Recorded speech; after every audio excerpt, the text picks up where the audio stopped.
Call to order the regular business meeting of the Lakewood City Council on April 8th, 2024 at 7:05 p.m. To connect with the City Council meeting, please use one of the following links at lakewoodspeaks.org or lakewood.org/council videos.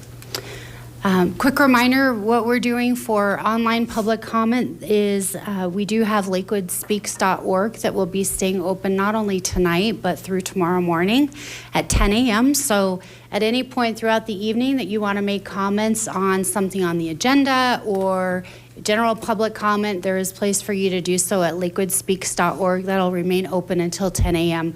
tomorrow. Council will continue to review those, and the good news is we now have the system fixed.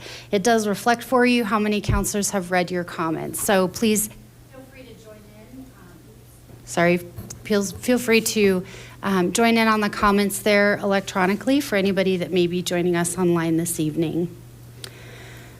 Will the clerk please start us off tonight by calling the roll? Thank you, Mayor. Mayor Strom? Here. Olver, absent. Mayotte Guerrero, absent. Stewart? Here. Ryan? Yes. Sharzai? Here. Labier? Here. Nystrom, absent. Lowe? Here. Cruz? Here. Sinks, absent. Mayor, you have a quorum. All right, thank you very much. And at this point, we will turn to the Pledge of Allegiance for the evening. If you are able to stand, please do so for the Pledge of Allegiance. Once we're done with that, please remain standing for a moment of silent prayer. I pledge allegiance to the flag of the United States of America and to the republic for which it stands, one nation, under God, indivisible, with liberty and justice for all.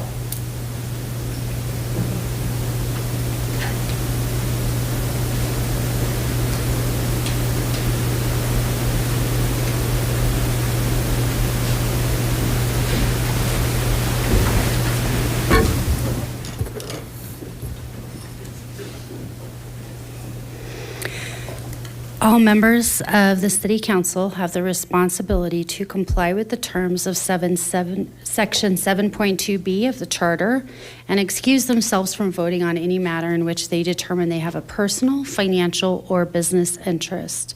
The City Council is empowered by Charter 7.2(b) to agree by unanimous vote, excluding the member at issue, to excuse any member of the council from voting on a matter in which they determine such member has a personal, financial, or business interest. All right, and with that, we will turn over to the celebration portion of our evening. And we welcome here tonight several of our members from our Metro West Housing.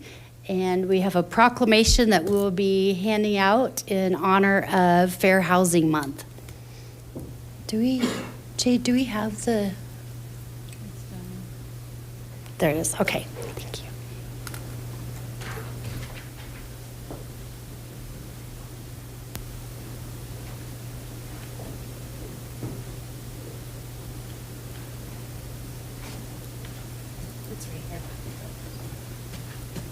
All right, I would welcome you all to the front with me.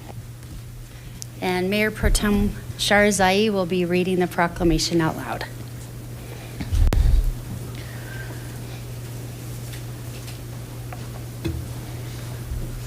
All right. The month of April is Fair Housing Month, whereas the Fair Housing Act, enacted on April 11th, 1968, established federal law that created the goal of eliminating racial segregation and ending housing discrimination in the United States.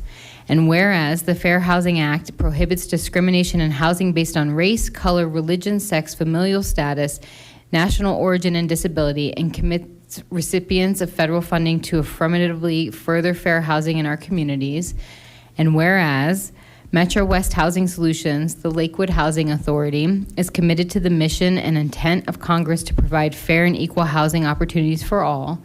And whereas our social fabric, the economy, health, and environment are strengthened in diverse, inclusive communities. And whereas more than 50 years after the passage of the Fair Housing Act, discrimination persists and many communities remain segregated.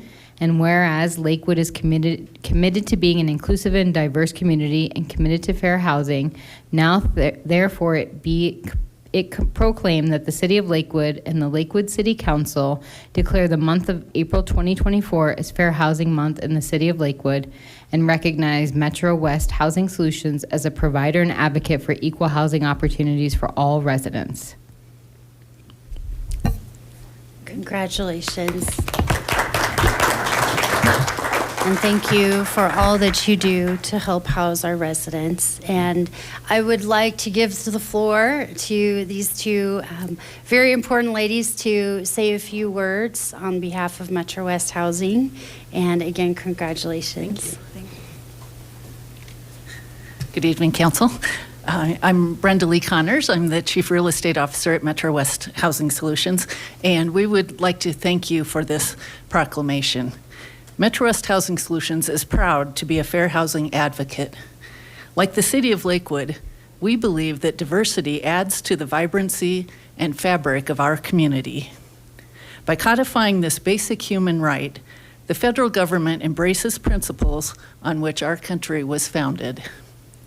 We look forward to our continued partnership with HUD, with Colorado, and particularly with the City of Lakewood in ensuring our most vulnerable residents, those who are low income, seniors, or disabled, feel welcomed and included. And I would like to introduce Daniela Dillon. Hello. I would like to share with you one of our great partnerships. I work in resident services, and one of the partnerships we've been able to really thrive through with the City of Lakewood is the Community Development Block Grant. We utilize those funds for our self-sufficiency services and resident programs on site at the communities to provide resource navigation and support to help people live well independently and age in place. Thank you. And again, thank you. We really appreciate this. Thank you both. And thank you for all the work that you and your colleagues do to help put roofs over the head of our residents. We appreciate all the work that you do. All right. And now I will bring forward a guest that we have this evening, Andrea Dowdy, who is here with the Colfax to give us information about the Denver Colfax Marathon that is just around the corner for all of you runners in the room or for those who are thinking about taking it up. I can't think of a better cause, and we're excited to learn more this evening. Mayor Strom, can I invite you to come down because I have a couple of gifts for the City of Lakewood, and I'd like to invite Sergeant Ben Barefoot to join me as well. We like to bring a lot of checks and trophies, so I hope bear with me while we organize our lives here. We are super happy to be here tonight to thank the City of Lakewood and, of course, to bring a big check. Who knew that 18 years ago we'd be here today celebrating one of the biggest marathon weekends in the country and the only marathon weekend that gives its prize money to charity rather than international elite participants. Before I get started, I just want to say the reason that we're here tonight is because Cigna Healthcare has been such a tremendous partner with us in the race. And I just would like to introduce Donna Upson, Vice President.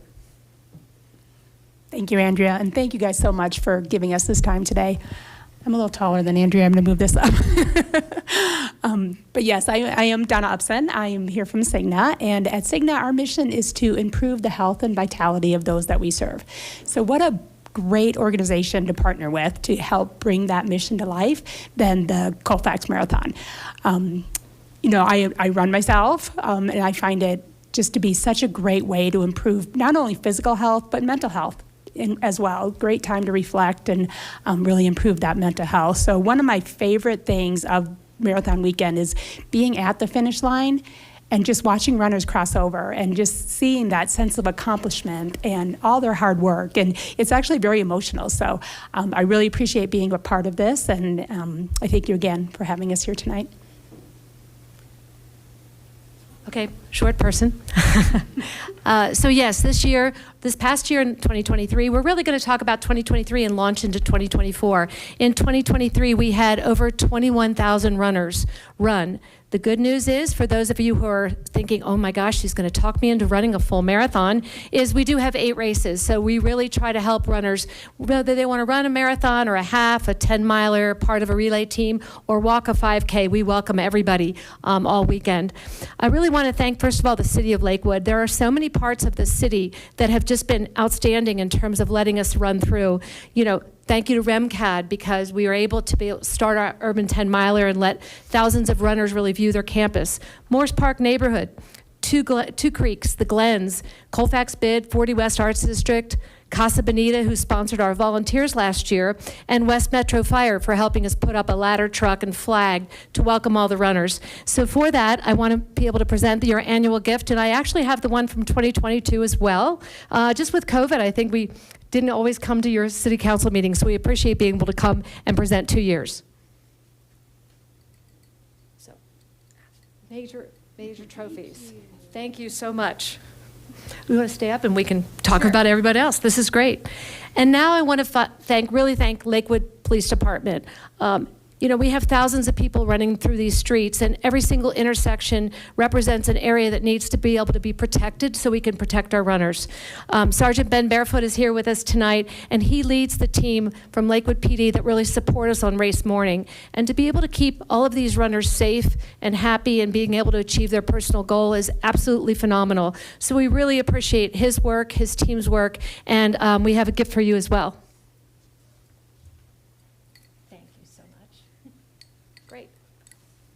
Good fun. Oh, let's have everybody stand up here still. This is good. So we are a nonprofit, and I just want to explain a little bit what we do when you see the runners run by. Our mission is to give runners a great race, but we're also proud to support over 125 charities each year that use us to raise money. It's outstanding for the variety of ways that runners run. They raise money for these charities, and these charities are able to walk away with not only funds, but awareness for their charity.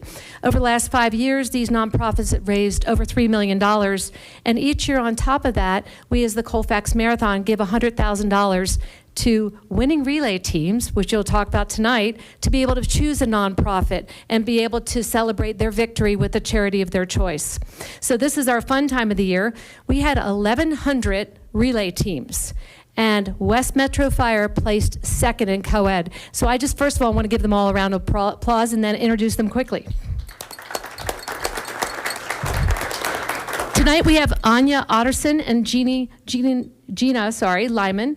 Ian Parker, Charles Hafner, and Cody Bischoff were also on the team. And let's talk about how fast they ran. They were second in co-ed, which is amazing, out of 1,100 teams in a big government division. Their time was 3:28.28. They took second place in co-ed. And as we were sitting here in the audience, this team is after first place. So everybody check the results at the end of the year, because they're going for first place this year. So we'd love to present, first of all, the trophy to you, and also the check for $1,500, which they have chosen Colorado professional firefighters to receive the check.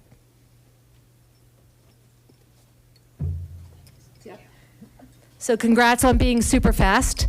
But there are more fast people in your city than firefighters. Public school teacher division, we had 152 public school teachers, teacher teams.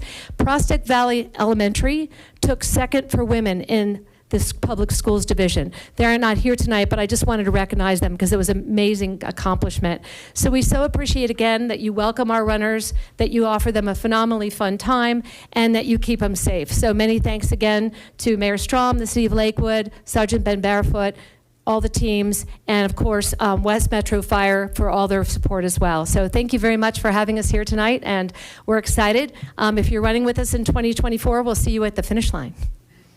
Thank you so much. And are you able to get a picture? Are we able to take a picture of all of us? Can we call our photographer up? Yes. With a professional camera, which is great. Okay. Oh, wait, here's some trophies for you to hold. Do you want to go next to the chat? Or are you okay? Okay. Great. Let's get in there. There we go. Excellent. Thank you. Thank you so much. Thank you. We'll see you on race day.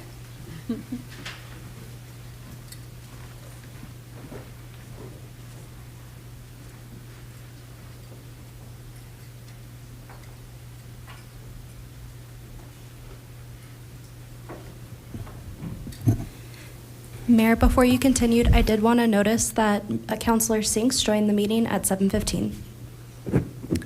Thank you.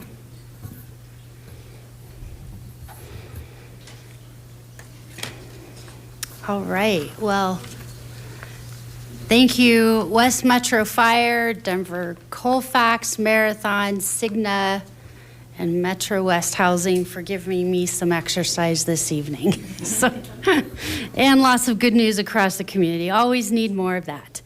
All right, so we'll go ahead and transition over to the business that we have for the evening. And with that, will the clerk please read into the record item number 7?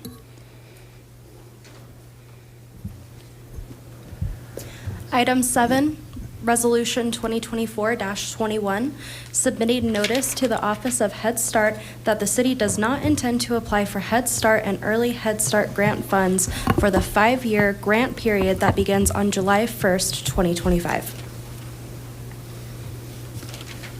All right. Thank you, Mayor Strom and members of council for letting me be here tonight to continue the conversation that began on February 26th. I do not have any trophies for you, but I do have a really exciting presentation. So we'll get that up. Okay. So the first few slides will just be a reminder for those that maybe didn't see the presentation on the 26th of just the roles and responsibilities of City Council as it relates to Head Start. Let's see if I can get this working.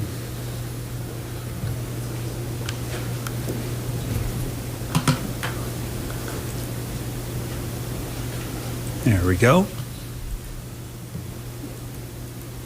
Okay, so as a reminder, the city began operating Head Start in August of 1997 as a delegate agency of Jefferson County. In 2000, January of 2000, the county decided to relinquish the Lakewood service area, and then in July of 2000, the city became a direct provider of Head Start services. Most recently, the city began a 5-year non-competitive grant cycle on July 1st, 2020, and the city remains in good standing. So that means we can reapply for another 5-year grant when our current grant ends on June 30th of 2025. Each year, the Head Start management must submit the grant for approval, and so we come before council to get that approval, and you guys did provide that on February 26th. So we have applied for grant funding for the 2024 and 2025 school year. And then the council must approve any changes to the operating structure of the program as the governing body for the program. Looking at the budget, generally, the budget is about $2.1 million. 1.55 of that is grant funding. There's a required non-federal match of $361,000, and then there's an additional city subsidy that we use to cover operating costs of about $218,000. At the council meeting on February 26th, you posed some good questions, and I was able to get some responses both from our regional office and from other providers in the area. First question was if there was interest from other providers, and I can confirm that there is interest. I talked to 3 different providers that service the Denver metro region, and they all would have some interest in applying for grant funding in Lakewood if it were to come available. Next question, when would the Lakewood service area grant be open to other providers? And that's really determined by the Office of Head Start, but they can open it at any time. If it were up to us to bid for another 5-year grant, then that would come out around January of 2025, and we'd be able to then bid for that next 5-year grant without competing against other organizations. Is there a chance that the Office of Head Start will pull funding from the Lakewood area if the city gives up the right to the grant funds? And the answer is that grants are typically put out to bid twice, and the money is only redistributed if no other organizations bid for the funding either time. And so if no other organizations apply for the Lakewood area funding, where does the money go? The money would then be redistributed to other Head Start providers in Colorado where there's a high need for Head Start services. However, we would be able to bid that second round again. If it went out to bid for a time and nobody did bid on that grant, then the city could then go in and put in a bid for that competitive funding at that time. So in summary, the City of Lakewood will fulfill the current Head Start grant requirement on June 30th of 2025. Staff recommendation tonight is that you do open up the Head Start service area to other organizations. The city will still be able to serve the Head Start families by supporting the next Head Start provider. And then the city will have greater flexibility in deciding how to invest the money currently devoted to Head Start to a wider variety of programs and services. And then another benefit too is that the city would be able to work with the provider. They're going to need staff, so any staff that was working for Lakewood Head Start would then automatically qualify to apply for those positions, and they're going to need the same positions we have, so that provider could potentially bring those staff members on and potentially at a higher salary as well. So the risk seems minimal if you open up the grant to other organizations, because the city will still be able to support Head Start programming in Lakewood. So that's the end of the presentation. Mayor Strom, I'll turn it back over to you. I'll be available for questions. Thank you. Okay, thank you, Mr. Berninger, for coming to present on that this evening. What I'll ask first is that we'll have a motion, and then we'll open up to public comment if anybody in the room would like to speak to this topic. Then transition over to council comments and questions. May I start with a motion, please? Mayor, I move for the adoption of Resolution 2024-21. Second. Okay, thank you. And I'll note that there were no public comments. Let me make sure I'm most recent on my number. On lakewoodspeaks.org. I do not have anybody signed up here in chambers either to speak regarding the Head Start resolution this evening. Do we have any folks that would like to speak on Head Start tonight? No? Okay. All right, we'll go ahead and open it up to council comments and question. And first I have Mayor Pro Tem Sharzai. Yes, thank you. Thanks so much for sticking this out with us. I know we've had a lot of questions on this, and appreciate you all doing your due diligence to get those answered. I have a couple of questions on the answers, and I just wanted to understand a little bit better. So I'm looking at the staff memo, and you illustrated this as well in your presentation tonight, but for example, the answer to number 4, which is a big one for me, understanding if we make the decision to decide to not go back for the 5-year compete, that money then would be reallocated to the pool. It would become a competitive bid for other agencies. And this answer indicates that that would be solely for Colorado providers. When I went to the Office of Head Start's website this afternoon, though, that's not clear. And so that's my hesitation, is if we're putting this, if by saying no to this opportunity, we then give them the opportunity to put that money back into the total pool.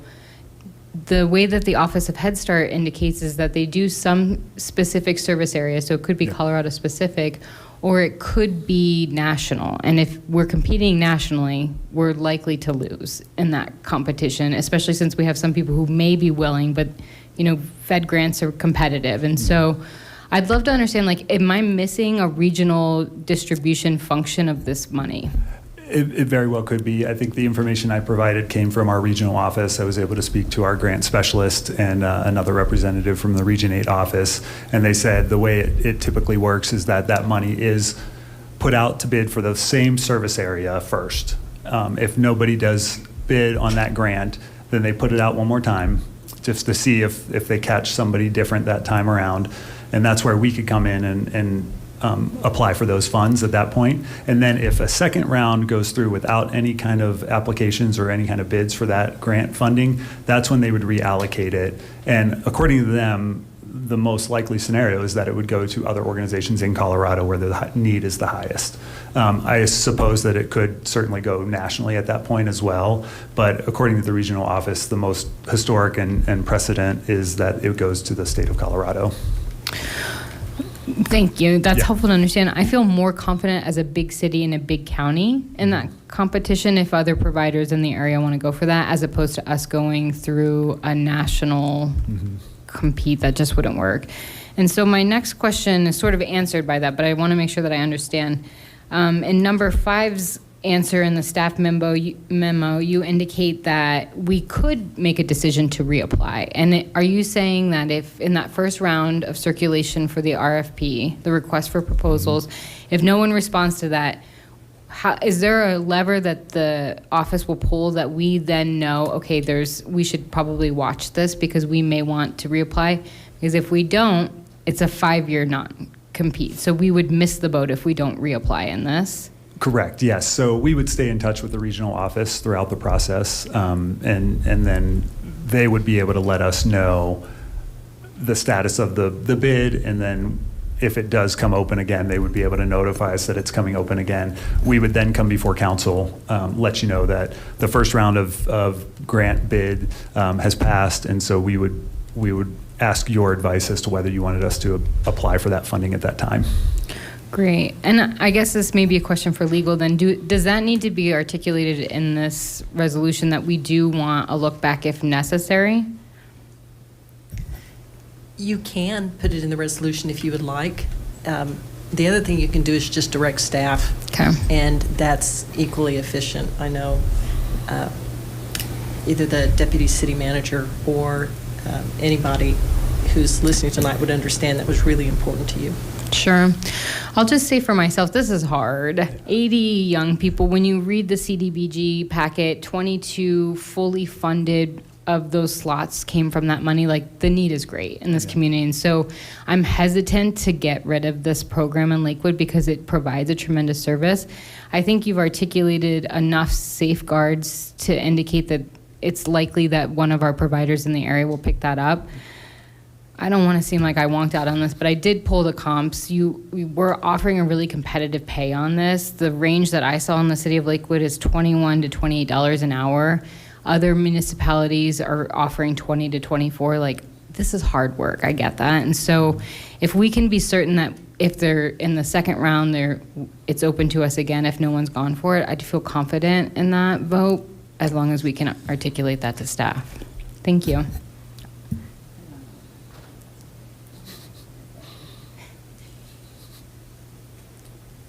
Councillor Cruz and then Councillor Lowe. Thank you. And the Mayor Pro Tem, I think, asked a lot of the questions that I was going to ask, and really do appreciate you all doing all of that due diligence between our last meeting when I know we had a lot of questions and now. So I don't have any further questions, but just A, wanted to thank you for that, and B, just echo the Mayor Pro Tem's strong commitment to making sure we have these services available in our community, and we know how important they are. And so we'll look forward to hopefully this going the way we want it to, but being committed to revisiting this should the need arise come January. So thank you. Yeah, thank you.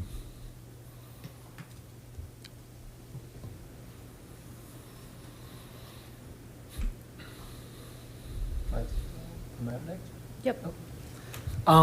Yeah, I would second and third that. I think the Mayor Pro Tem asked the key questions. I know a lot of staff has done a lot of due diligence on this, so thank you. We appreciate. I know you've come back to us a couple of times. I agree this is really important. It's really important to families, so thank you for doing this due diligence, knowing that there are providers out there that you've talked to that plan to apply, and that it sounds like we've got assurances from the regional office that there's an order of precedence that if they apply, does, I think, make this hard situation a lot more navigable, because it gives us a lot more confidence that we have a plan. Just two quick things to echo. Number one, just to put a really fine point on it, I would second what my colleague said. If no one applies in the first round, it would be very important to me that either we get an ironclad, that we literally watch a provider apply in this sort of second bite at the apple, or that the city apply. Yep. And whether that's formally directing staff to do that tonight, or just having a very clear sense that that's the plan going forward, that's really important. I think it would be a real challenge all around if we somehow don't do that and we lose out of this opportunity through the two different rounds. And my only other question is, I understand why you all didn't want to identify the providers because this could be a competitive process. But if it's appropriate, I'm wondering if the city could maybe weigh in with a letter of support for any provider that does apply in the first round and puts in a competitive application. I don't know if that's proper, but if it is, I think that would be useful to sort of have the city support, credible applications from other providers in Lakewood. So is it? Yeah, I can certainly make that known to the regional office. And to your first point as well, I can also let them know that the city does have an interest in ensuring that the program stays viable in Lakewood, and that if nobody did bid in the first round, that the city would be interested in coming back. So I can communicate both of those messages to our regional office and our liaisons there, for sure. Well, thanks for all your work. I think you clearly, council sounds like we're willing to back this plan, but it's really, really important to us that one way or another we keep Head Start as an option in Lakewood for families that need it. So Yes. Thanks for your work on this. You're welcome. Councillor LeBure. I just wanted to echo what our other councilors have said, and then to our Mayor Pro Tem's point, I would like to see a motion or something like that on the resolution that actually asks for a look back, just so we have clarity from council that that's something we want to see personally. So I don't know how to draft the language up here, but I just want to make that point before we vote on it.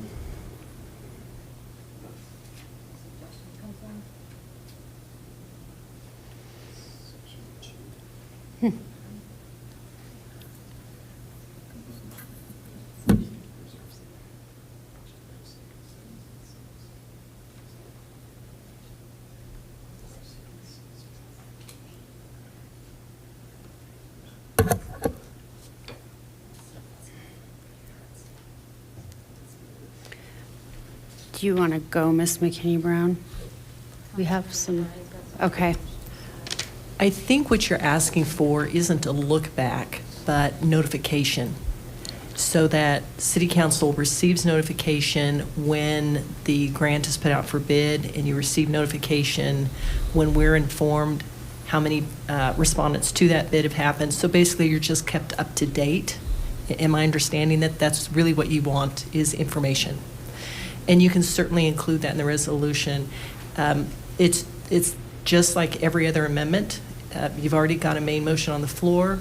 If the Mayor Pro Tem wants to make a motion to amend the resolution to direct staff to notify City Council of all major steps occurring in the application process going forward, that would do it.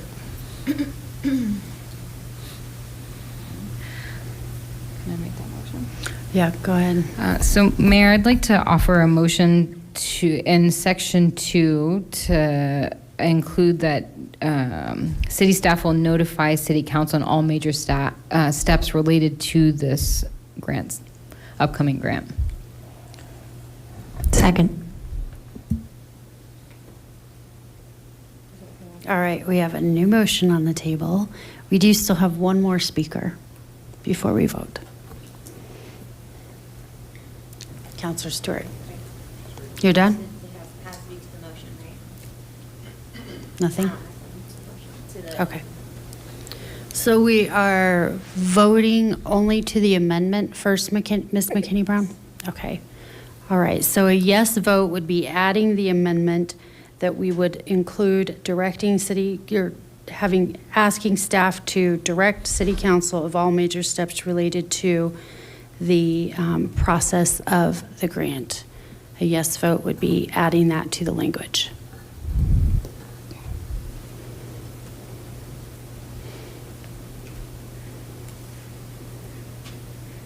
All right, and we have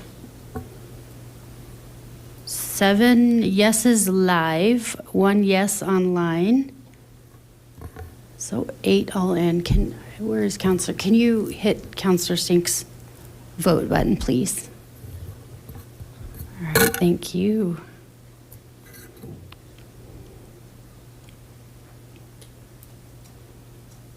So back to the original motion, Counselor Stewart. I just want to really quickly echo, thank you so much for those clarifying questions. That made a huge difference to know what the process typically is and how that, I feel a lot better moving forward with this. So I just want to echo what everybody else says. Thank you. Yeah, thank you. All right. And with that, we will go ahead and I've got more hands up. Are you guys wanting to speak again? Okay, Counselor Cruz. Sorry, I realized after I seated the floor that I had one more quick question. I know one of the points we talked about last time was the use of the facilities. And so I know you can't name the providers, but was there discussion with those providers about interest in the use of our Head Start facilities? There was. I made sure that that was a point of emphasis just for all the providers that I talked to. Great, thank you so much. Mm-hmm. All right. No hands up. We will go ahead and proceed with a vote. So a yes vote is putting this out into the world, basically announcing to the service area that we will not be applying for that next 5-year cycle. So with that, council, please go ahead and cast your votes.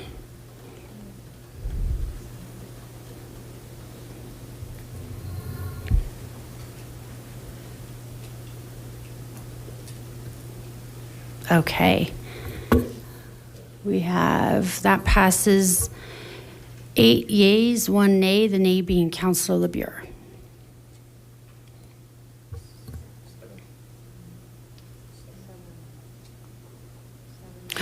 Sorry, 7.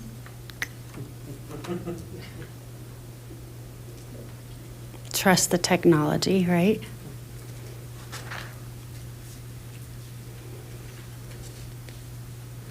Okay, with that, we will move forward to our second resolution this evening. Will our city clerk, interim city clerk, or that's not even the right word, our stand-in city clerk for the evening, please read item 8 into the record.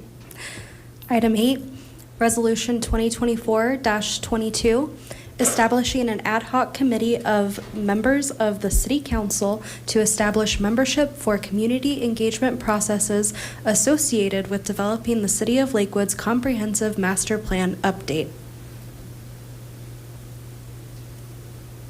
Okay, thank you.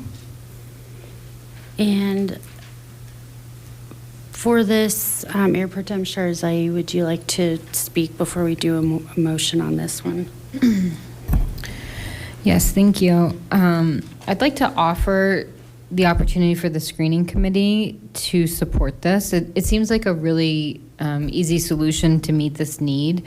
It's my understanding it's a review of applicants that have been screened by staff. It's not interviews, but the screening committee is already a body that has experience in the space, and we could easily activate this. And so would love to offer that as a solution and how we get this these appointments in place. Ms. McKinney-Brown, will we need to do an amendment to the resolution to add that? Yes, but first there needs to be a main motion, and once there's a main motion on the floor, there can be an amendment offered. Okay, perfect. All right, so I will introduce, we do have Roger Wadnall from our planning department that is here this evening to answer any questions for council that you may have. So let's go ahead and start this evening first with the main motion. I move for the adoption of Resolution 2024-22. Second. And I don't have any public comment on this topic. We do have one public comment still on Lakewood Speak, so I'll bring forth to that. Anyone in chambers wish to speak specifically to this issue of the ad hoc committee for the comprehensive plan? No. Okay. All right. With that, then we'll go ahead and open it up to council. We're not going to vote first on this. Now we're going to do the second. While you have the main motion pending, now's the time to offer an amendment. Okay. So I would offer, I move to amend Section 1 of Resolution 2024-22 to provide that membership shall be established as the screening committee. Second.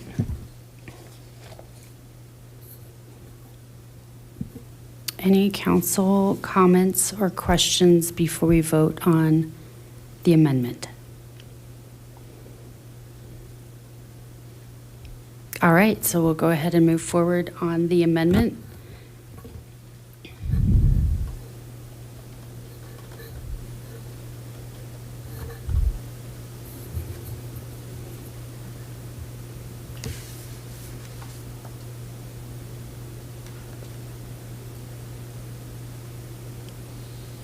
Counselor Sinks, your vote.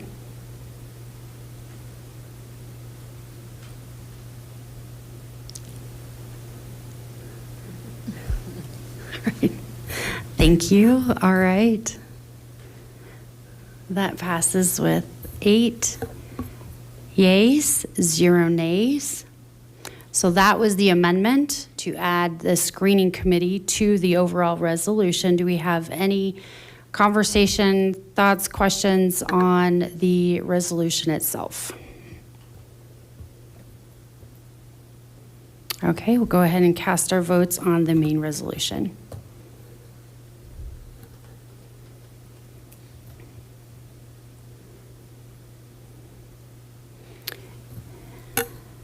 And that passes 8 yeas, no nays.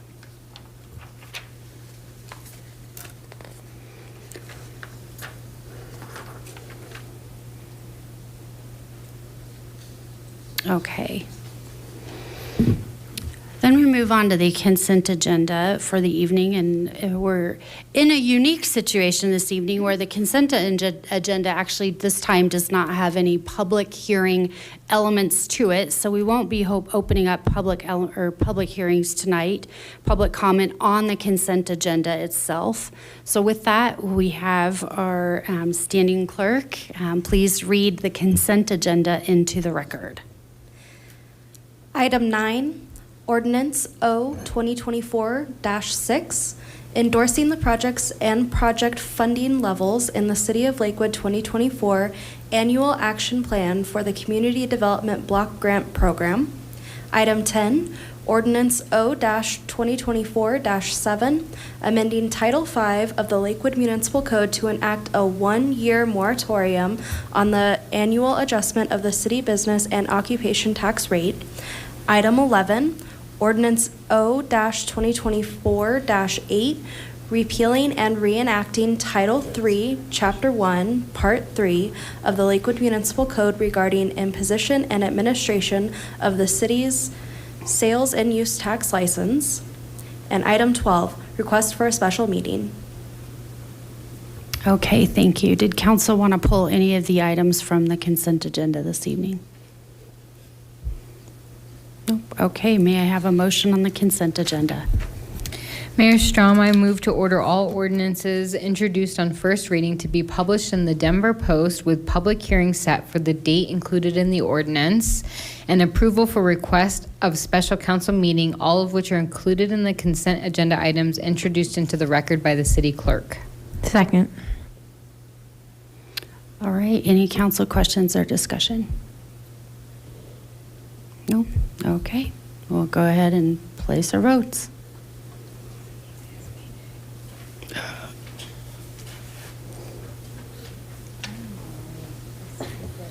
All right.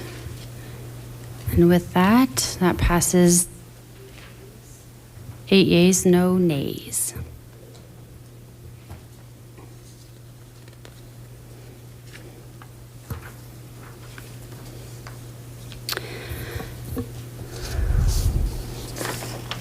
Okay.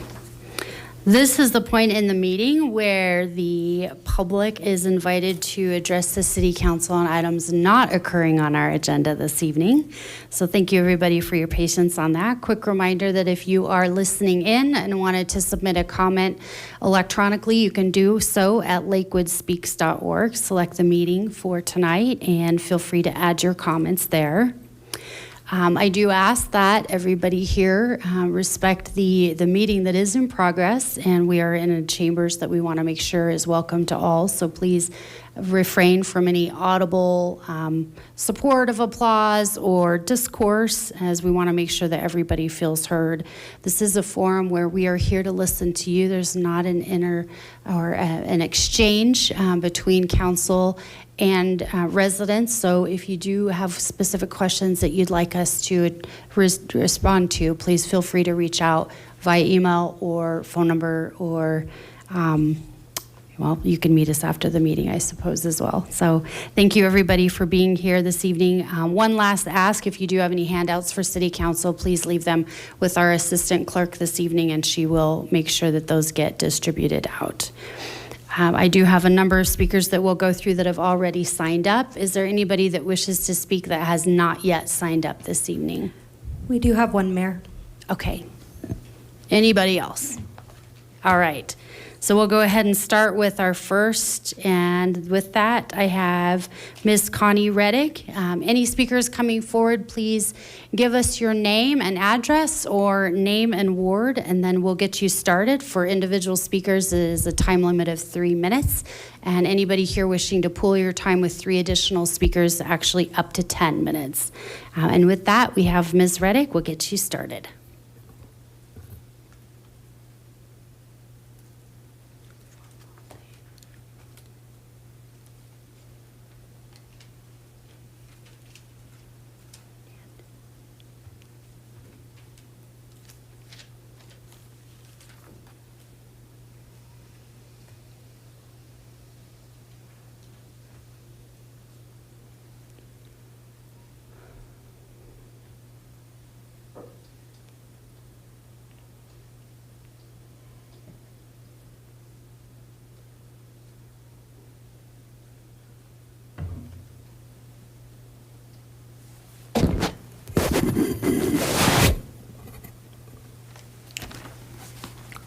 Mayor, I'm very ashamed of you because for 5 years now, West Metro Solutions has broken all the laws and regulations of HUD and housing, where not only have they discriminated against me as far as racism goes, and also discrimination of being a senior, discrimination of unfair housing, and to give a person an award for breaking the federal and state laws, I think that's a shame. I think it's a shame that you haven't investigated them, because even today, last month I told you about how they are not taking care of problems that are in the building.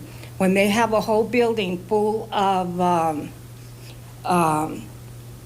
what are those, bed bugs, and I told you since last month, and they haven't done anything about it, and my apartment, me living in an apartment where the lady's intestines exploded, plus the fact that anytime I use a stove or electrical, my refrigerator goes out, and because I complained about things needed to be done in the apartment, the only thing I got, it was an eviction notice. And this is supposed to be housing month. I have found like this is 6 houses already, and they have not given me my vouchers so I could go and rent, so that I do not have to be in these apartments where they're not taking care of them. And I don't know what you're gonna do, because you're over them, because if my dog and I get ill from all these things that are in my apartment, when I've been asking you for 5 years already to please help me, because they are not abiding by the federal laws. And to give them an award for doing that, instead of investigating them, that they have their own families moving into these places, and they don't abide by the rules for everybody doesn't get the same rules. Because I'm a biracial woman, I don't get the same options as everybody else in the building. They discriminated against me as far as racism goes, because of me having to go through this and nobody else has. So I've been asking you for your help. I'm asking all of you right now for your help to get my vouchers so I can move out. I already found 3 houses. All I need is my paperwork. And I think it's a shame that you would give them an award for breaking HUD's regulations and rules. And on top of that, why is Metro Housing being a real estate agent when they're supposed to be a housing authority, and they're also social workers? And where is all the Section 8 housing? I mean, nobody's watching what they're doing. Nobody's watching where the housing money is going. And so we don't have any houses that, where are all the Section 8 housing? So somebody needs to look into what's going on.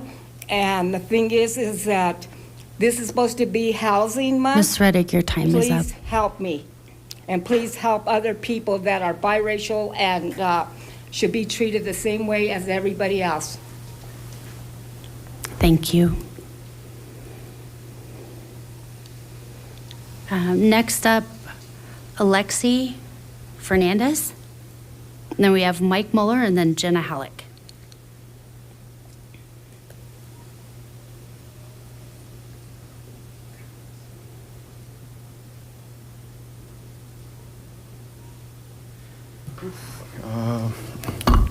My name is Alexi Fernandez, Ward 2, 370 Benton Street. I'm originally from New York, and I got a degree in math. I've been here for 3 years, and I love it. Despite the challenges that most cities are facing, I want to thank our city manager, who is doing an amazing job. I only seen one council meeting, and it was the last one, and it was pretty confusing, but it was very aspirational, and I think it explains a lot. I was a loss prevention detective for the TJX Corp, specifically the marshals on Lakewood, but I traveled to a lot of different stores in the region. I wanted to talk about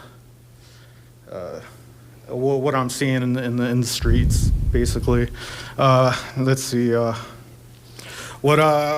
I was outside the store of the Marshalls when a shoplifter with an armful of clothes and hangers and security tags beeping. I'm not allowed to do anything. I'm not allowed to call the cops. I'm not allowed to try to stop him or even to talk to him.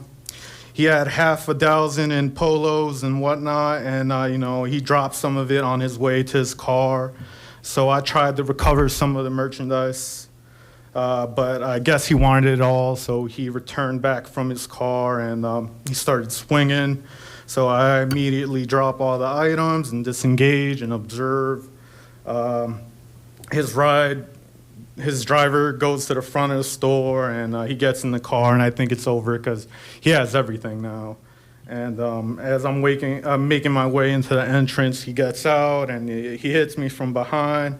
He breaks my jaw in 2 different places, and I spend the New Year's in the hospital, lose my job. And I think the guy got away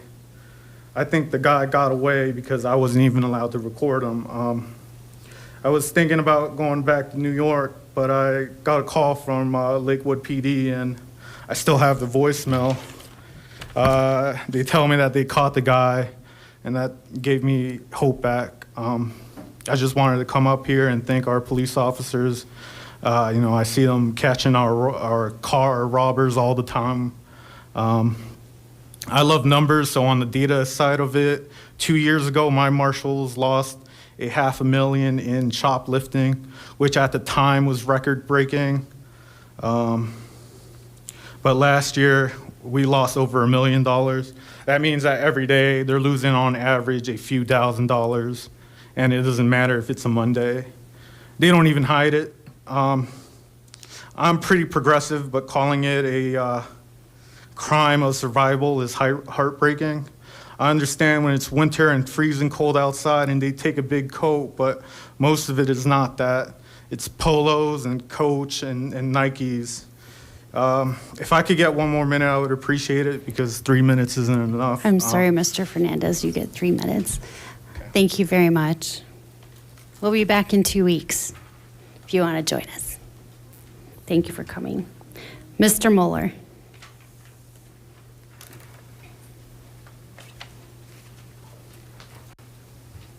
I'm going to put this here because we just need to think of her all the time. And hopefully it never happens in Lakewood. Okay. Good evening, public servants.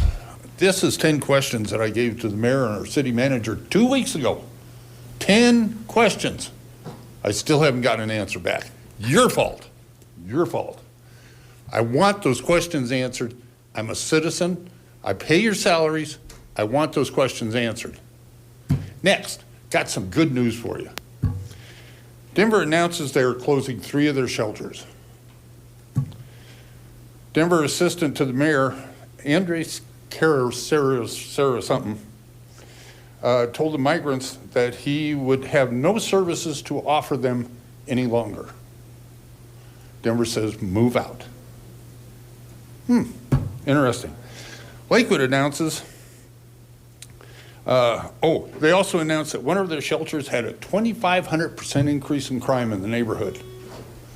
They also found multiple, this is the way they put it, a multiple cache of automatic weapons in one of the rooms.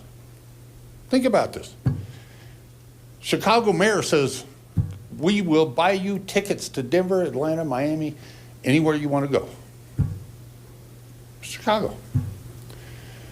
Guess what Lakewood does? We open up 2 new shelters. We're taking on the beef. Oh my God. The bad part about this is one of the motels is only 2 blocks away from a high school. Drug dealers, child pornographers, child sex offenders. It goes on and on. But that's not bad either. 5 blocks away, we have Fletcher Miller. 6 blocks away, we've got a junior high school. What a target-rich environment we've just created. What moron thought that was a good idea? How in the world can we... Are we going to have another Lakin? God, I hope not. If you think this is a good idea to have that motel, would you please call the mayor and please call Kathy Hodson and give them their support? Doubt they will call you back because they really don't have time for you. Lakewood is among the top 10 cities now of violent crime. I've asked to see the chief. You can't even call him through the phone tree. Nobody answers the phone over there. They are worthless. Okay. Lakewood is not answering our questions. They're irresponsible with our money because we have no response from the Mr. Mueller, your time is up. You know, it's probably good because if I go any farther, I'm going to get more upset at the stupidity of this council. Thank you. Thank you. Let me just read Ms. this. Halleck, and then Nicholas Kane, and then Sandy Weathers.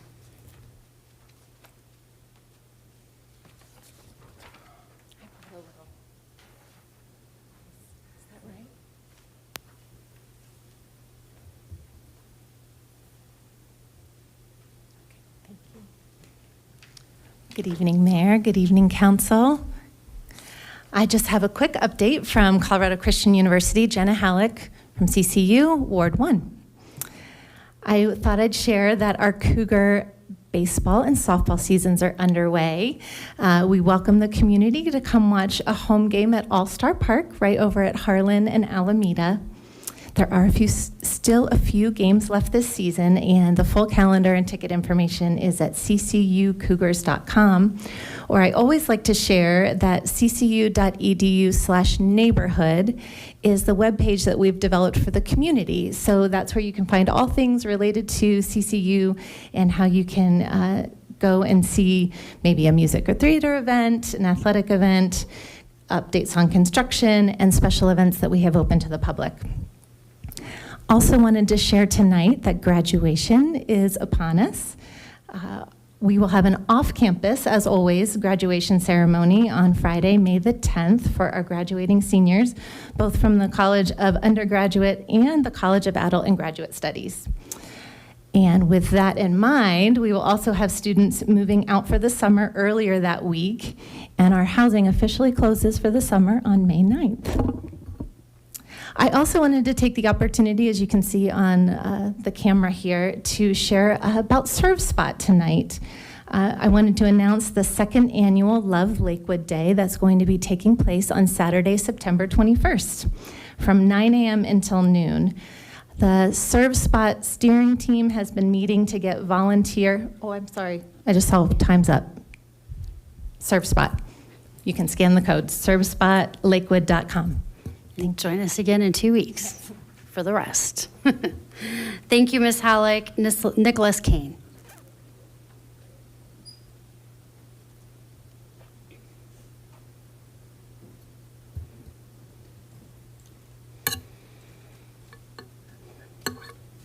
Evening, Mayor Strom, councilpersons. I appreciate you letting me speak this evening. The reason I'm here is a little background. I'll make it quick. I spent 42 years in law enforcement, and back in the 70s, Lakewood Police Department was the premier agency for Metro Denver. Of all the agencies in the Metro Denver area, Lakewood DPS had a reputation for innovative practices and all kinds of law enforcement policies and procedures that were just unheard of.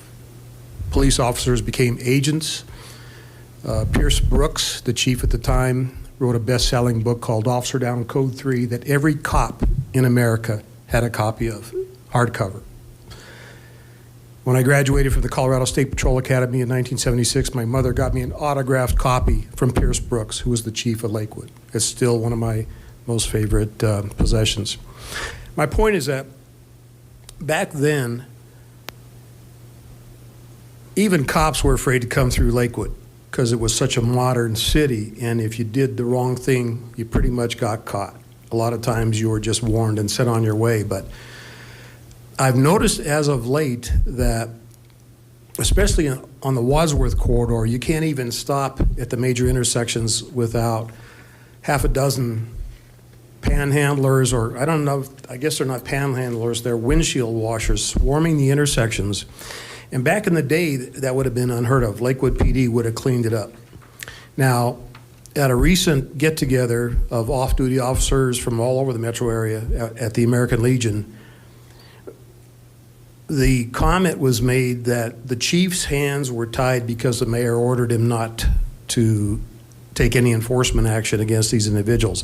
Come to find out, that's not the case, that the mayor had nothing to do with it. So I'd like to put it on record that the mayor did not order the chief to leave the windshield washers alone. However, I only found out about that tonight. If I had known about it, I probably wouldn't come down here and waste my 3 minutes with you. But I just wanted that on the record that the police department is addressing this situation. There have been some Colorado State Supreme Court rulings that have interfered with normal enforcement action of that type of activity.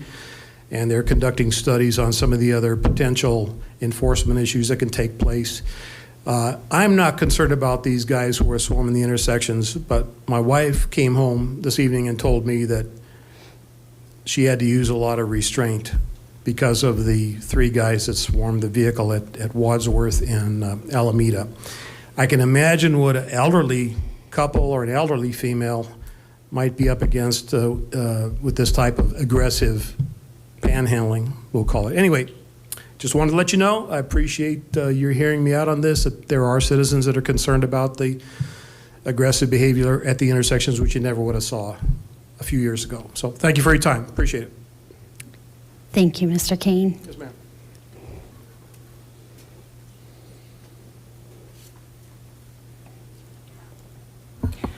Sandy Weathers, Ward 3. Mayor Strom, councilors, I'm here today, this 8th of August, to speak about Autism Acceptance Month. I actually came before council 5 years ago, for this very same occasion with my son. Councilor LeBure, you were here back then, I believe. And most of you on this council know me and have met my son. If you haven't seen him lately, let me give you an update. He's 16 now and 6'4". He's still growing. And for those of you who have not met my son, I'd like to share with you that he is a very handsome young man, and at first glance, he does present as neurotypical.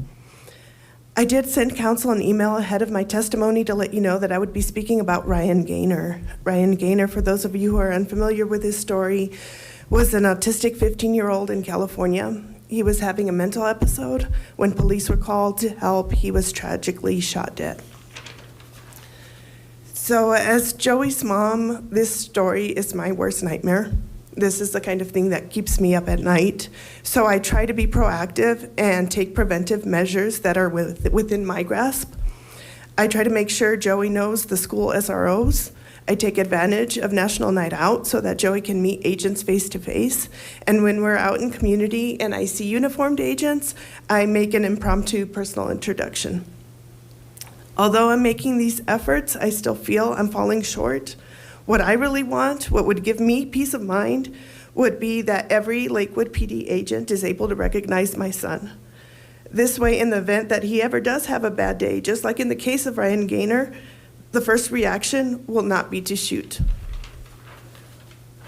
I do want to commend Lakewood PD because I believe they have taken proactive measures already.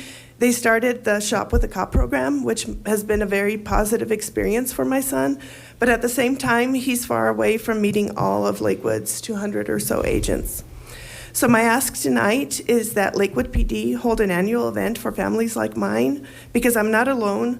It is a need, and this event doesn't have to be fancy. It can be as simple as an ice cream social or a pizza party, but it's just an opportunity for our agents to meet these kids face to face and start putting names to these faces.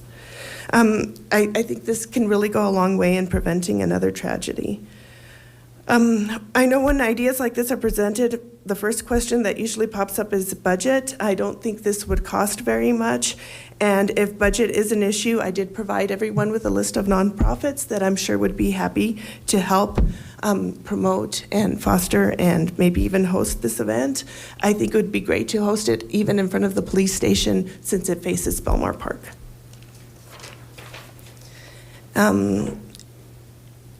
I think that's all I have to say. I would really like the opportunity to meet with our new police chief to discuss this. I'm available to anyone if this idea needs to be hashed out further.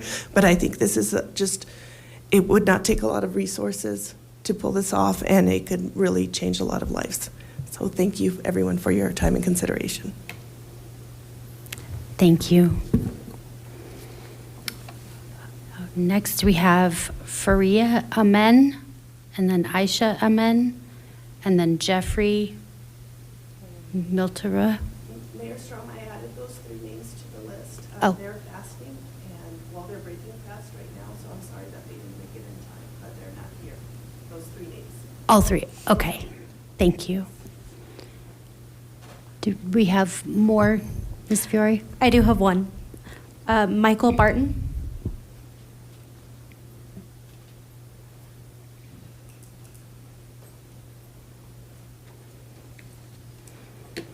Hi, good evening, City Council. Obviously, I'm here to talk about the ongoing violence in Gaza and Palestine, but I also wanted to again talk about the immigration issue quickly.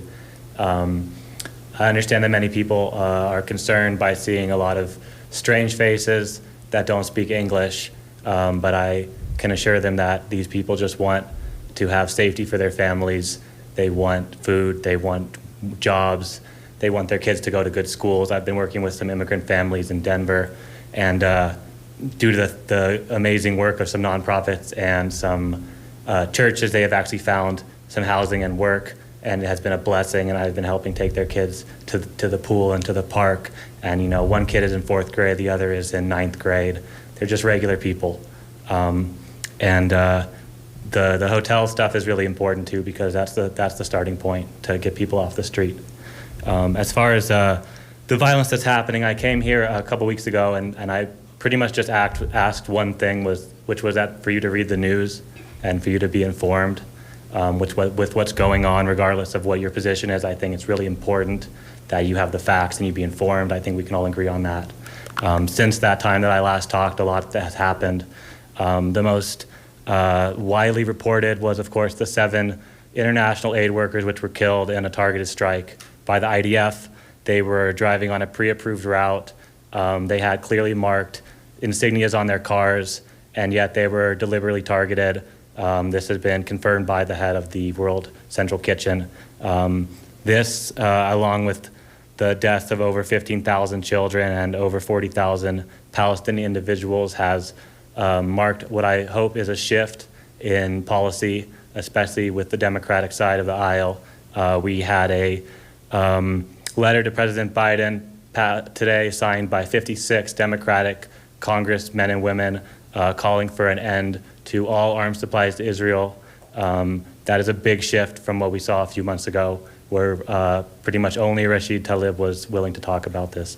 Obviously, as city council members, I know you cannot unilaterally end the war, nor do I expect you to, but I do hope that you consider using your position of influence to speak out as your voices do matter.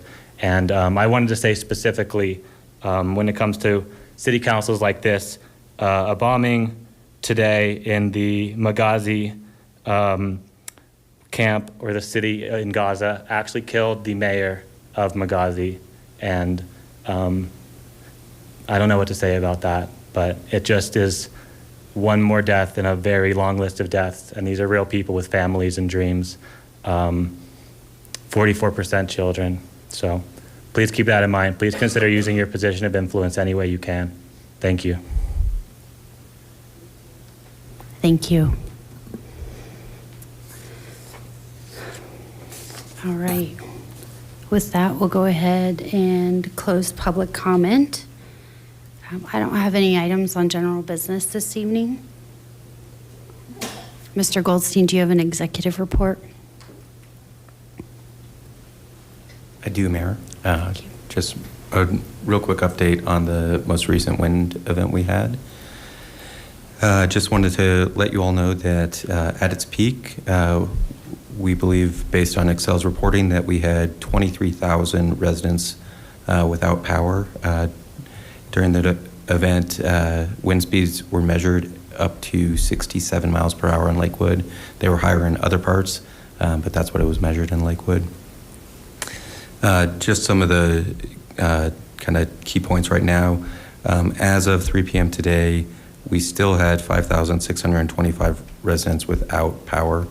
So there are definitely some Lakewood residents who are still struggling with this wind event.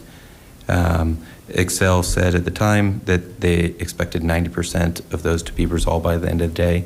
So it could be that those folks have power back on and are watching us live right now. Maybe not, though.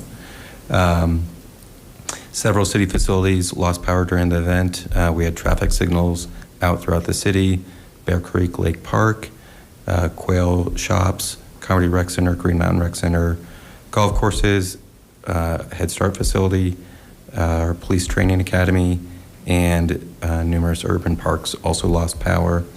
Jeffcom said that during the storm, they were seeing about double their normal call volume. So storm-related calls equated to about 150 calls for them during the storm, fairly significant. Most of those calls were related to electrical safety concerns or down trees on power lines. It might be the same callers reporting one incident, but that was what was coming in.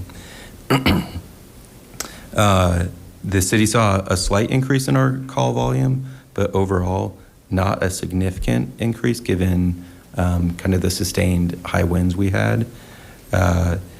Most of our calls were related to interest in having a place to drop off tree limbs. And we do have that.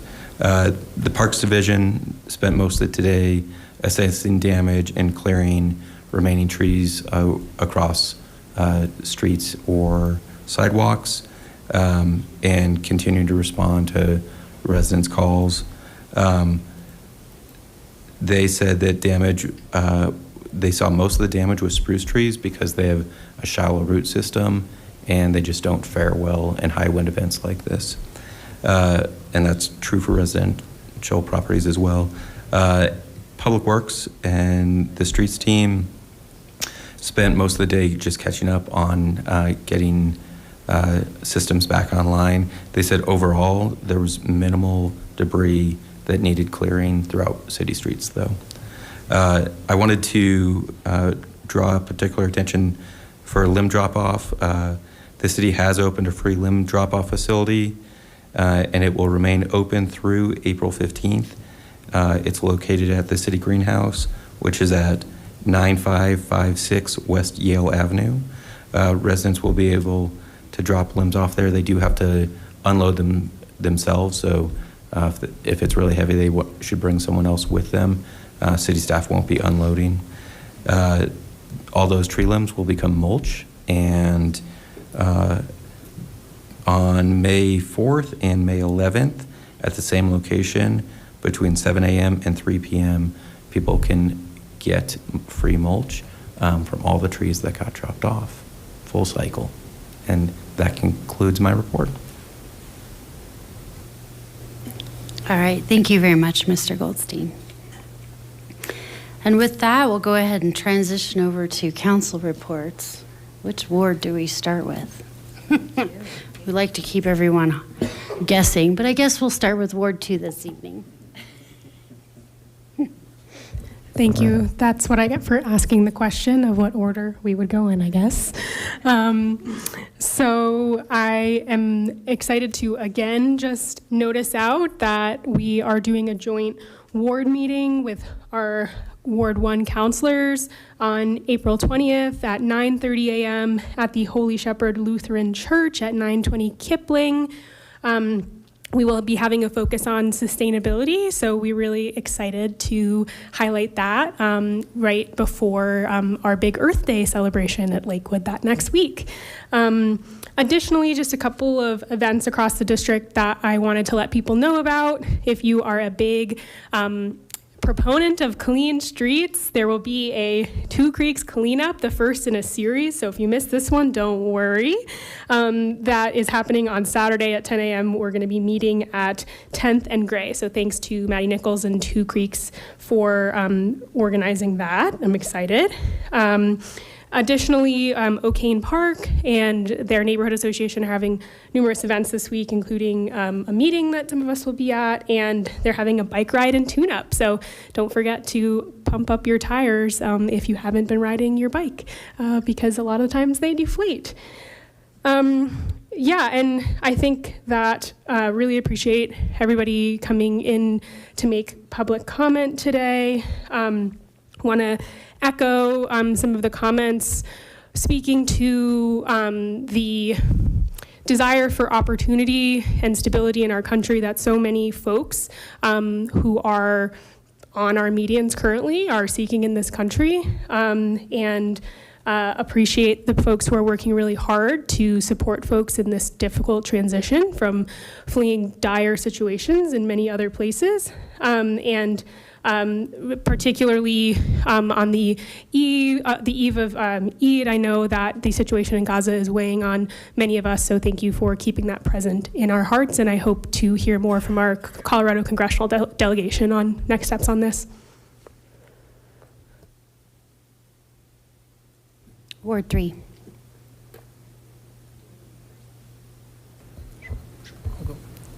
Thank you, Mayor Strom. Just a couple quick announcements. First, Councilor Cruz actually mentioned it, but we do have the Lakewood Earth Day celebration on Saturday, April 27th from 11 to 7 p.m. And that's in Heritage Lakewood Belmar Park. Music, entertainment, educational exhibits, food, drinks, family fun. I've been a number of years. We've had some bad luck a couple of years where it rains, but I'm really hoping that this year it won't rain and it will be a beautiful day. So we'll see. And either way, I hope to see you there, rain or shine. We have another of our amazing Ward 3 community breakfasts coming up later this month on Thursday, April 25th at Sunrise Sunset, the location in Ward 3. Don't go to the other one. And that's at 8:30 a.m. and announcements going out to the to our list. So if you're signed up for that, you'll get them there. And the address is 1424 South Wadsworth Boulevard. Sunrise Sunset, we've got the room reserved. We had a really nice one of these a couple months ago. We're doing one of these a quarter to mix it up along with our ward meetings and office hours. So we hope to see you there later this month, Thursday, April 25th. I thought I'd just mention one other quick thing that came up in the public comment. At least one of the speakers, and this has been a theme from a couple of folks, suggested that crime in Lakewood is going up. I actually looked at the data on this. I pulled data independently, not from the city of Lakewood, but from Colorado Bureau of Investigations and their Colorado Crime Stats website. And the picture is considerably more complicated. I don't want to minimize the problem. There has indeed been an increase in crime, both property and violent crime, across the metro area in 2020 and 2021. But if you actually look at the data, there's been a pronounced drop in violent crime in Lakewood, as well as most of the rest of the metro region in 2023. And that drop is very significant. In fact, Lakewood actually had a drop in violent crime that was slightly more than the drop in violent crime in Denver writ large. Property crime is also down for the last 2 years, along with many other cities in the metro region. I just find it helps to ground these discussions in some data and some facts. So if you actually look at the per capita crime rate, which is the rate that's relevant here, that's the picture. We'll see. Maybe it'll go up in 2024. I really hope not. I hope the trend continues to go down. Let's look at what the data shows. But I think any discussion about this needs to note that based on the statewide data, crime has actually gone down quite a bit in Lakewood. And I think we have our community and our staff and our Lakewood police in particular to thank for their hard work. I think that's at least based on last year, the trend is in a positive direction. So I thought I would mention that. Thank you very much. Thank you, Councilor Lowe. I actually wanted to highlight and echo Ms. Weathers' suggestion. I would be incredibly supportive as someone who has worked in the autism community for most of my career here in Colorado and have worked with a lot of parents and families who have very, very similar concerns around encounters with law enforcement that might go negatively and potentially in the worst way. So I just want to highlight that I did actually just email our city manager and our chief of police to request that we perhaps take a look into the idea of doing some meet and greets with our law enforcement and autism community. I think that's a really lovely idea. I would be incredibly supportive of that. That would be, yeah, that would be really lovely. So would love that. And then the other thing that I just wanted to highlight is, as the chair of the Budget and Audit Board, the Budget and Audit Board wants to hear from you, and you might be hearing from us in the next week, potentially. So I just wanted to highlight that if you get a text message from the Budget and Audit Board in the city of Lakewood this week requesting that you fill out a community survey, that is real. It's not fake. It's from us, and we would love to hear from you. So please, if you receive an invitation to a text message survey, please do engage. We would love to get a really, really high community response and hear from as many of you as possible. Thank you. Ward 4. Thank you, Mayor. Thankfully, a lot of you have already covered most of the events that I wanted to mention. In terms of Ward 4, we are having our Ward 4 meeting at the Green Mountain Rec Center on April 25th at 7 o'clock, and staff has been very kind to agree to make a presentation during that Ward 4 meeting on the comprehensive plan and the progress there. For those who haven't been tracking, if you're watching online or you watch this later, I'd very much encourage you to take a look at the comprehensive plan. It really is one of the ways that you can have some significant input as to what the vision of the city should look like moving forward in the future. So please participate in that to the extent you haven't. And maybe a little bit more grounded and practical, tomorrow at 10 o'clock for all residents is when the city of Lakewood is opening up the time to register for classes. And those number of those classes can be whether respect to things at the rec center, arts, parks, recreation. There's a catalog that's available, both digital and there's physical copies that have either been mailed to you or they're here at City Hall that you can pick up. Some of those classes fill up quickly, so I encourage you that if you have some interest in those to take a look at that tonight and show up digitally at 10 o'clock tomorrow and fill that out. Ward 5. For brevity, I'll just echo what all of my counselors have already said, and then I'll just add that I would just want to thank all the people who took the opportunity to come to our Ward 5 meeting.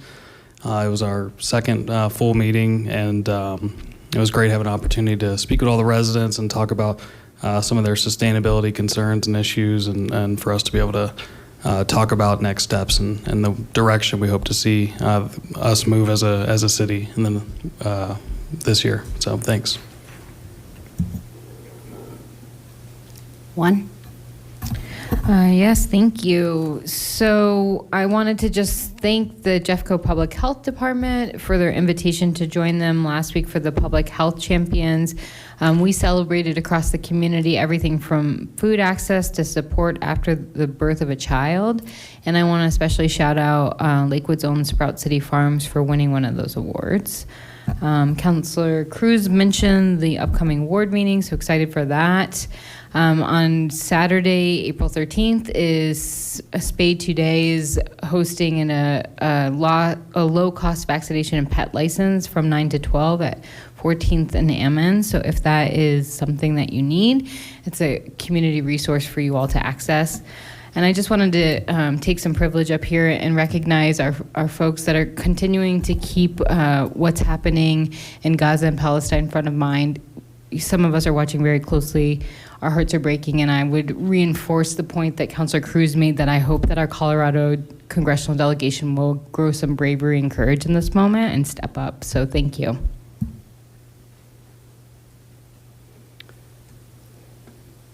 Did Councilor Sinks have anything? Councilor Sinks, did you have anything you'd like to add to the report?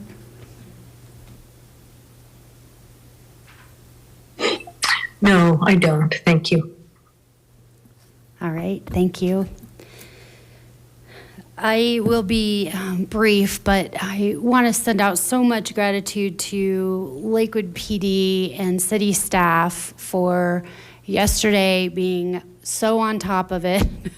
Starting at 3 a.m. Out clearing streets. I'm sure many of you at this point have seen some of the trees. I mean, this is the downside of being Tree City, USA, right? We have very significantly sized trees that can, in fact, block an entire street. So I cannot say thank you enough to our Lakewood PD and to our parks and arborists, staff that were out there all day being very responsive to residents that were calling in. I'm unable to navigate neighborhoods, or even, we had one on Wadsworth that was blocking part of that road. So thank you to all of you. Do want to make a comment about housing and who we are housing. So to clarify and correct information that is being shared out there, the city of Lakewood is actually not directly housing any migrants. Actually, we don't have housing programs in general. We have community partners that may be housing folks and are housing folks of their decision. We don't play any part of that decision making. And I will add to that, I have heard stories upon stories of private residents that are taking families into their home to help them be on a path or get to a path where they too can be on solid footing. So wanted to share that out for those that are wondering about comments made there. Also, as a big lover of Bear Creek Lake Park, and in follow up to the mention about the Earth Day celebration that is at the Heritage Belmar Park. We also, Bear Creek Lake Park is actually sponsoring a volunteer activity on Earth Day out there as well. So if you're, well, actually you could do both, right? If you want to volunteer and make, beautify a park, you can show up at Bear Creek Lake Park, actually sign up online first, but then also join us at Belmar Park. And there is, for our cyclists out there that would like to keep cars off the road and join us on bikes, we do have free bike valet, and like to send a huge thank you to our volunteers that staff that. I love the Earth Day celebration also because you usually, no guarantees, but free light bulbs. Thank you, Excel Energy. So with that, everybody, thank you all for joining us this evening. I'm glad that on this special eclipse night, we were able to offer you a shorter version of our Lakewood City Council business meetings. And thank you all for being here. With that, we'll go ahead and adjourn.